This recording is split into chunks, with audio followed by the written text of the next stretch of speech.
হৃদয় ও ব্যবসা ভালো না সেলুন ব্যবসা ভালো? বউ ব্যবসাও ভালো, সেলুন ব্যবসাও ভালো, কিন্তু তার চেয়ে জঘন্য ব্যবসা হচ্ছে মা ব্যবসা। মা ব্যবসা মানে কি? এই যে হ্যাঁ। ওমর মারে নিয়ে ভিডিও করে এটা দেখে বললে না?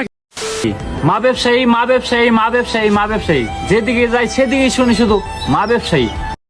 অনেকে তো ওই যে ট্যাগ দিতেছে মা ব্যবসায়ী, হ্যান্ড ব্যবসায়ী, ত্যান ব্যবসায়ী। ভাই আসসালামু আলাইকুম গাইস, কি অবস্থা তোমাদের? আশা করি তোমরা সকলে অনেক অনেক ভালো আছো। আমি আমার লাস্ট ভিডিওতে ক্লিয়ার করছি যে ওমর কোনো মা ব্যবসা করে নাই, জাস্ট একটা ভিডিও বানাইছে, হ্যান ত্যান ব্লা ব্লা ব্লা অনেক কিছু বলছি, ঠিক আছে? তোমরা চাইলে ভিডিওটা চেক করে আসতে পারো। কিন্তু না, তারপরও এক চুটিয়া টিকটকার মাদার চোদ যে কিনা এটা নিয়ে ফাল পারতেছে বেশি, মানে বেশি লাফাইতেছে ওমর নাকি মা ব্যবসায়ী, হ্যান ত্যান আর অনেক ব্লা ব্লা প্রচুর কথা। মানে টিকটকার তো মাথায় হলো গোবর ভরা। তো আজকের মেইন টপিক হবে এটাকে কেন্দ্র করে।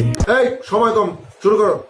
তো আগে চলো ওমর আসলে এটা নিয়ে কি বললো সেটাকে শুনে আসি। অনেকে তো ওই যে ট্যাগ দিতেছে মা ব্যবসায়ী, হ্যান্ড ব্যবসায়ী, ত্যান ব্যবসায়ী। ভাই এটা কিছুই না।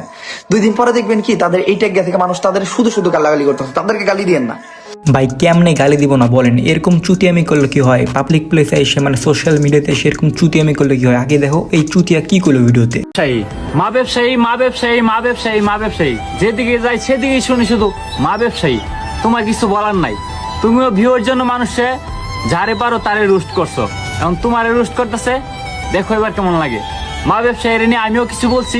তুমি আমার ধন বলছো খানকির ছেলে। মানে গাইস, ওমর যে বললো যে ওদের গালি দিবেন না, কেমনে গালি দেবো না? প্রতিটা কথায় কথায় গালি খাওয়ার কাজ কর। মানে না আছে কথায় যুক্তি, না আছে কথায় লজিক, কিচ্ছু নাই। প্রতিবন্ধীদের কেন বলা হয়? তাদের কথাবার্তা আচার আচরণ দেখলে বোঝা যায়। এই চুতিয়া মা ব্যবসায়ীরা, তোর কোনো লজিক আছে? ওরে মা ব্যবসায়ী কি কারণে করলি এটা তো বলতো আগে। গাইস, ওদের জীবনে কত গালি দিয়েছি তা বলার মতো না। ওরে নিয়ে আমি ডেডিকেটেড একটা ভিডিও বানাইছি, আমার চ্যানেলে আছে, তোমরা চাইলে চেক করে আসতে পারো।